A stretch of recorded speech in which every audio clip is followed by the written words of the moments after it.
Hi friends, welcome to NithuMithuKitchen. Friends, இன்னைக்கு நம்ம carrot Mysore pak எப்படி செய்யறதுன்னு பார்க்கலாம்.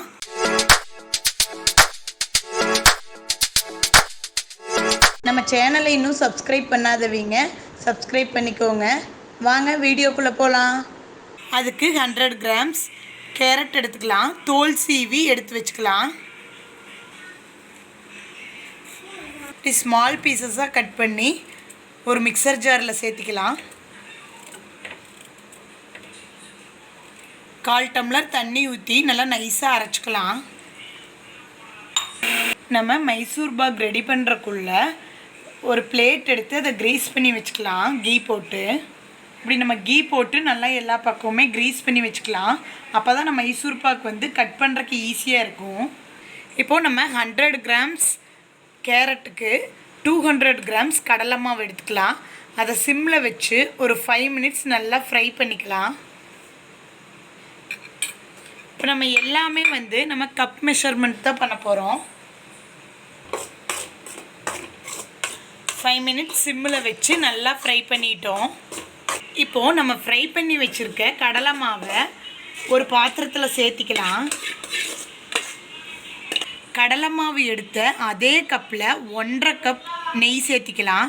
அதில் 1 கப்பை இந்த கடலை மாவில் ஊற்றி நல்லா மிக்ஸ் பண்ணி வச்சுக்கலாம். பேலன்ஸ் 1/2 கப்பை நம்ம மைசூர் பாக் செய்ய சேர்த்திக்கலாம்.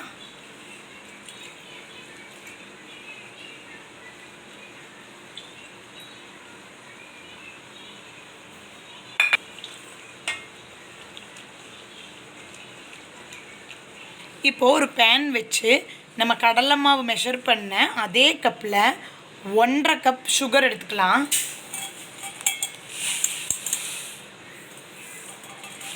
சுகர் மூழ்கிற அளவுக்கு மட்டும் தண்ணி ஊற்றிக்கலாம். இப்போது நம்ம இது கூடவே நம்ம அரைச்சி வச்சுருக்க கேரட்டையும் சேர்த்திக்கலாம்.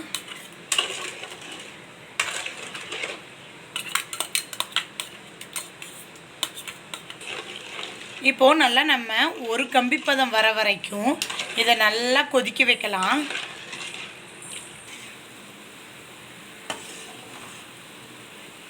இப்போது ஒரு கம்பி பாகுப்பதம் வந்துருச்சு. இப்போது ஒரு கம்பி பாகுப்பதம் வந்துருச்சு. இப்போ அடுப்பை சிம் பண்ணி வச்சுட்டு நம்ம ஆல்ரெடி மிக்ஸ் பண்ணி வச்சுருந்த கடலை மாவை இதில் சேர்த்திக்கலாம். இனி நம்ம அடுப்பை சிம்மிலேயே வச்சு கைவிடாமல் கிளறிட்டே இருக்கலாம். 1.5 கப் நெய்யில் பேலன்ஸ் இருக்க அந்த அரை கப்பையும் கொஞ்சம் கொஞ்சமாக சேர்த்தி கிளறிக்கலாம். நம்ம நல்லா சிம்மில் வச்சு மிக்ஸ் பண்ண நம்ம இந்த பால்கோவாலாம் இருக்கும்ல அது மாதிரி அந்த பதம் வந்த உடனே அடுப்பு ஆஃப் பண்ணிடலாம். இப்படி நல்லா சுருண்டு வரும். இப்படி நம்ம கடாயில் ஒட்டாமல் வரும்போது அடுப்பு ஆஃப் பண்ணிடலாம்.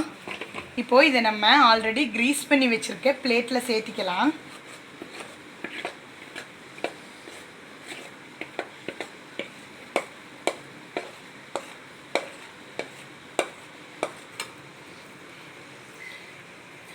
சேர்த்துனதுக்கப்புறமா நம்ம ஒரு நெய் தொடவுன ஸ்பூன் வச்சு இதை கொஞ்சம் கரெக்ட் பண்ணிக்கலாம். எல்லாம் ஒரே மாதிரி சமமாக இருக்கிற மாதிரி. நம்மளோட கேரட் மைசூர் பாக் ரெடி ஆயிடுச்சு. இது நல்லா ஆறுனதுக்கப்புறமா நம்ம பீஸ் போட்டுக்கலாம்.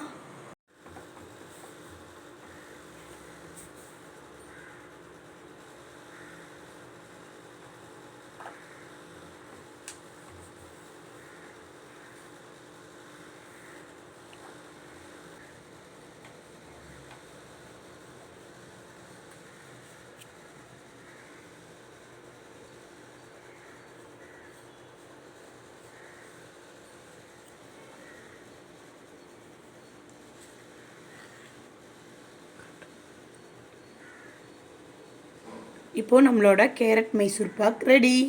இந்த வீடியோ உங்களுக்கு பிடிச்சிருந்ததுன்னா நித்து கிச்சனுக்கு லைக் கொடுங்க, ஷேர் பண்ணுங்கள், சப்ஸ்கிரைப் பண்ணுங்கள். தேங்க்யூ.